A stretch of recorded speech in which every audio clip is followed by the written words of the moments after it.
enfin revenu du Japon. Voilà, j'aime bien.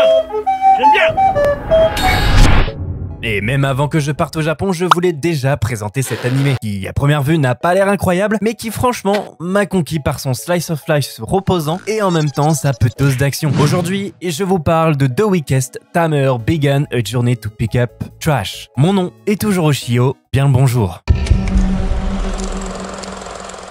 Tout commence dans un petit monde fantastique où monstres et humains y vivent. Mais n'oublions pas les belles joies de ce monde, telle une nature magnifique et florissante, des rencontres inoubliables, la taverne des aventuriers ainsi que sa guilde. Bref, tout est propice pour s'y plaire et passer un bon moment dans ce monde si beau et si mystérieux à la fois. Cependant, tout n'est pas tout rose dans ce monde et des injustices ont parfois lieu, qui amènent désespoir, tristesse et pauvreté. Dans ce monde, depuis peu, chaque humain à l'âge de ses 5 ans reçoit une capacité allant de 1 à 5 étoiles et plus on a d'étoiles, plus on est habile dans sa capacité. Il en existe plusieurs, tels que le maniement du feu, le maniement d'épée, la voyance, mais également le dressage de monstres et d'animaux. Et notre protagoniste va recevoir cette capacité. Mais avant ça, remettons un peu de contexte. Nous, on va suivre Fémicia, une jeune fille d'un petit village tranquille et paisible au nom de Latomé. C'est ici qu'elle naît, accompagnée de sa grande sœur et de son grand frère. Ensemble, ils forment une famille parfaite, sans aucun souci. Enfin, jusqu'à l'âge des 50 Fémicia. En effet, rappelez-vous, tous les jeunes enfants de ce monde reçoivent une capacité plus ou moins forte selon leur nombre d'étoiles, à 5 ans, qui donnera généralement par la suite le déroulé de leur vie, ou dans quel métier ils vont passer le restant de leur jour.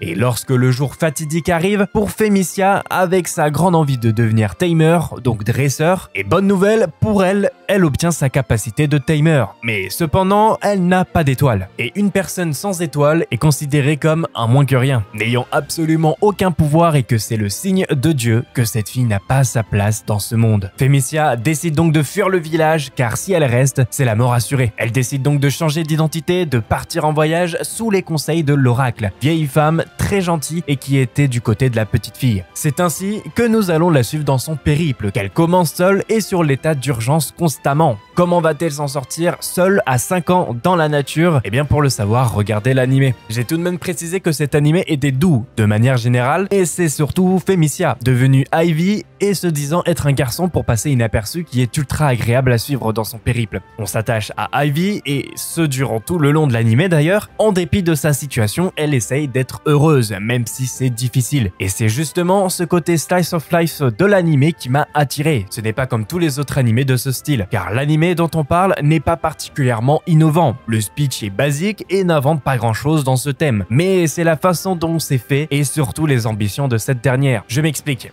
L'ambition, là, n'étant pas qu'elle devienne ultra forte, riche, célèbre, etc. Jusqu'à la fin de la saison, elle restera à un niveau très bas. Avec quelques amis supplémentaires, c'est vraiment le développement du perso qui est touchant et rien que pour ça, ça fait plaisir à voir. Non pas que l'animé n'est pas ambitieux, mais on sait dès le début que ça ne va pas être un Soso no Flygun ou un solo leveling. Là, le but, c'est de passer un bon moment, tranquille et sans prise de tête. Donc pour moi, oui, cet animé n'est pas du tout original, mais vaut le coup d'aller le regarder. Je trouve qu'il est trop méprisé par sa couverture et son synopsis. Et une fois dedans, on est apaisé et on suit tout simplement l'aventure d'une fille qui a été rejetée par tout son village à l'âge de ses 5 ans. Il est disponible en VF car je sais qu'il y en a qui aiment quand il y a de la VF. Et bah c'est le cas. Il est disponible également sur Crunchyroll, donc qu'est-ce que vous attendez? Vous n'avez plus aucune excuse. Merci d'avoir regardé cette vidéo. N'hésitez pas à le like, l'abonnement, le partage, ça me ferait extrêmement plaisir. Nous, on se dit à une prochaine.